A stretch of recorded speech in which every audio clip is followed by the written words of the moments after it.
everybody and welcome back to my YouTube channel. This video is a little bit different. It's going to be a January wrap up. Also, this video is mainly to introduce an idea that actually my boyfriend thinks I should definitely implement into my YouTube channel. I also want to test how you guys feel about it. So basically what is going on here is that I have a bullet journal. This is what my bullet journal looks like.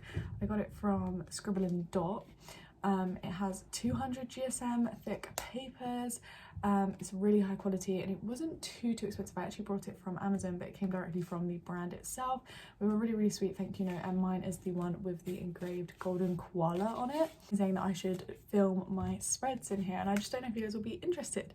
So I thought I'd give you guys a quick flip through at the start of this video so you can kind of see the kind of style that I've gone for with this, and then you can see if you actually do want me to implement it. So this I'm using as my own personal reading bullet journal. I've always wanted to do a proper bullet journal, and this I guess is kind of my test run at bullet journaling.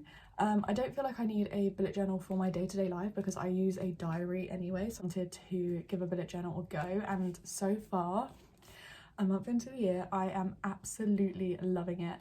It kind of allows me to implement my scrapbooking style into a different element of my life, and I really love that. The first page of my journal looks like this. It's very layered, very contextualized art, lots of gold accents. So this first page has a quote, and it says, "That's the thing about books, they let you travel without moving your feet," by Jhumpa Lahiri.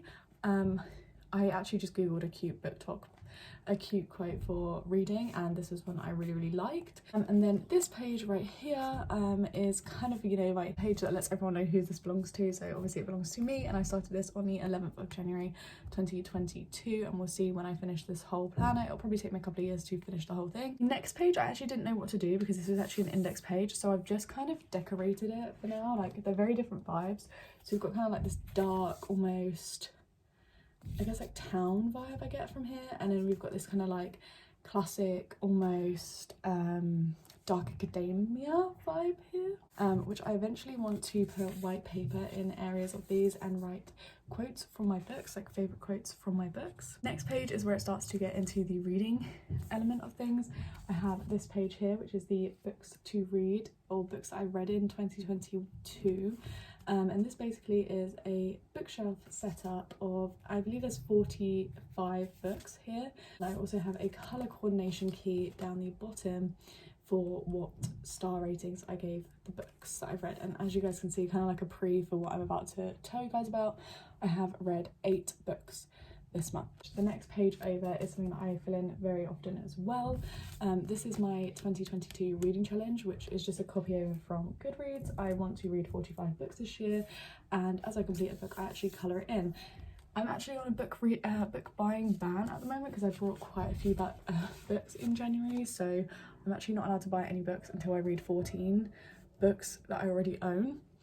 So that's kind of something that's going on with me at the moment. And then over here, this was actually something that I wasn't originally going to implement, but I find it really interesting. So I've got a year of pixels over here, which basically has all of the months of the year across and all of the days in those months going down, and at the bottom you can again see I've got this kind of color coordinated chart, and I kind of just highlight how many books I read in those days. And the next page over is something that I think would be really fun to fill out with all of you at the end of the year if you guys are interested in seeing my scrapbook, well, my bullet journal. You can kind of see again I've got that scrapbook style with things stuck in and layered. This is what we call a reading bracket, and this basically is where over here you can see I've got 12 boxes with the days, with the months on the outside, and I've actually already filled in the first box. Your favourite book of each month. This is actually a spoiler for what I'm about to talk about in my video. I don't know why I'm showing you this first.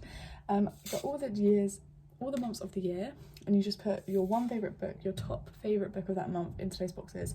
Then they battle each other out to find the favourites out of two different months, and then these 6 battle out to find 3 of your top favourites, and then those 3 battle to make your favourite book of 2022.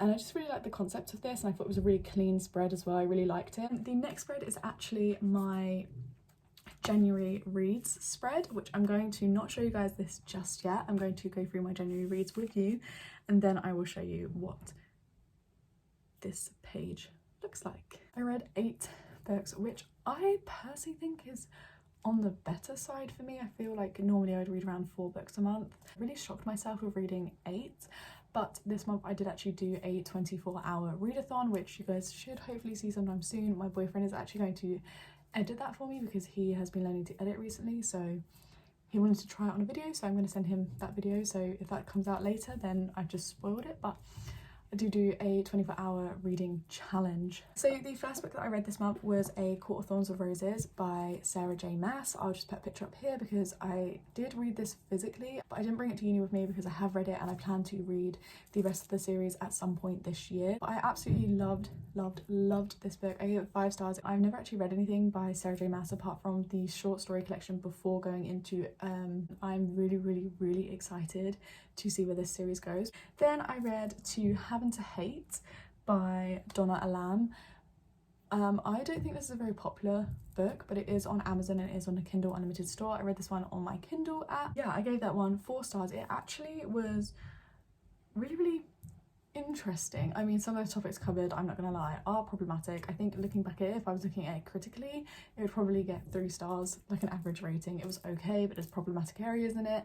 But overall, I did actually enjoy this story, but it really did fit the mood that I was in and the reading mood that I was in at the time. I read The Boy Who Lived with the Dead. This was actually a library book. I gave this 4 stars. There was something a little bit missing for me in it, but I feel like it definitely had 5-star potential, but it just fell a little bit short for me. I just really loved this. I thought it was really well written. I thought there was a good amount of depth into the characterization, and I thought the reveal at the end actually made sense. So I feel like sometimes with a crime and thriller novels, you know, the reveal at the end doesn't make much sense and you didn't see it coming, and that's when I have a little bit more of an issue. The next one that I read was These Violent Delights. I also read this on my Kindle Unlimited app. I gave this 3 stars. This is a modern, it's a Romeo and Juliet retelling based in Shanghai between 2 gangs. One thing to note about me, anything with gangs in, I normally love, but there's not really much romance in there. There's a lot more fantastical elements and there's a lot of politics, and for some reason this just didn't hit for me, even though it has all the criteria that I should necessarily love, with the politics, the world, the big issue, the different gangs. I feel like it had all of the things that I love, but I just didn't get it. Not that I didn't get it, I understood the book, I feel like I felt a lack of interest in it, which really shocked me. Then I read 6 of Crows by Leigh Bardugo, and I loved this book. I don't know why, but for some reason it just doesn't feel like a 5-star read. However, the more and more that I think about this book, the more and more I feel like it is a 5-star read. I love the fact that our characters are technically morally grey. They are all thieves, they're working together to perform this insane heist that shouldn't in any way come out positively. It normally will end up with them dead. I really enjoy her writing style, and I just really loved it. My 2 favourite characters were actually Kaz. Well, my favourite character the most was Inej, and I also really loved Jesper for his just commentary, just made me laugh all the time, and I loved Kaz with his like dark brooding character, and I really liked the dynamic between the group. I thought it was really well written. Then I read Daddy Doctor's Secret Baby by Daisy March because I needed some smut. I was reading this in my 24-hour readathon, and I won't lie to you guys, this was not smut like I expected. This was not what I expected from the cover, from the description, like from the synopsis. It actually had more character development in than I originally anticipated, and it had a lot of reasoning, and I felt like there was a good amount of depth into why our characters were the way they were, why they were protective over their daughter. You also go to their past, to their present, and it's actually a really good story. But yeah, I ended up giving this 4 stars. It wasn't what I anticipated going into it at all, but I really enjoyed it. I read The Casino King by Rebecca Gannon. This is some major trigger warnings going into it, which I personally didn't know going into this. And there is one particular scene which I cannot get over. Like, this book was going well, you know, it was smutty, it was about a gang, it had, you know, it had the angst, it had the drama, it had that overreactive, like the overdramatic kind of style to it, and I was enjoying it. This book, I'm not gonna lie, I gave it 3 stars, but it deserves 2 for the way that it maybe even one, for the way that it dealt with one particular issue in the book. And I'm gonna bring a spoiler up here, so if you do want to read it, then skip ahead. You find out that the main character that she's fallen in love with is actually the reason for her brother's death, because his brother was gambling, her brother was gambling, and it's the only member of family that she had left.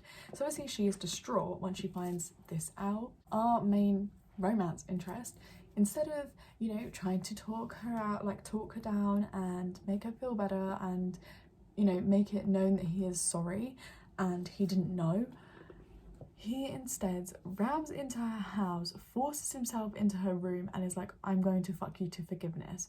I'm going to have sex with you until you forgive me. I'm going to basically force you to have sex with me until you feel pleasure, not pain and not anger. I just think it's so wrong. Like, honestly, I think it deserves 1 star for this. Moving on. I then read the second book in the Bargainer series by Laura Tharassa, which I actually have present to show you. I actually have the bind up. This is a Amazon printed bind up of all 4 books in the series. I actually plan to read the 3rd book in the series this month coming, like in February. Like in my head I'm planning to read it. But yeah, I have given the 1st book in the series 5 stars. This 2nd book, 5 stars as well. The ending, oh, the ending. And one thing I want to say is that Laura Tharassa, I have loved every book of hers I've read. I read a trilogy from her. I think it was the Broken Earth trilogy I read from her. Loved it, obsessed with it. This series I'm reading from her currently, I've read the first 2 books and I'm obsessed with both of them and would highly recommend this whole, like these 2 books to other people. So I'm so highly anticipating reading the last 2 books in this series, and I'm hoping to finish those 2 books this year at some point, which takes me on to my reading statistics for this month. So as you guys know, I read 8 books in total. I read 4 of those physically, so I owned the physical copy of the book that I could turn the pages in, and 4 of them I read via the Kindle Unlimited app. Then for genres, I read 1 thriller/crime novel, that was The Boy Who Lived with the Dead by Katie Ellis. I read 3 romance books. For fantasy romance, I read 3. Finally, I read 1 fantasy, which was Six of Crows. And that leads to a total of 2,655 pages read. So I read 2,655 pages this month. No idea what that is. If that's good or bad, because I've never recorded the amount of pages I read, as I say in every reading wrap up that I ever do. And finally, I'll show you guys what this spread looks like in my planner.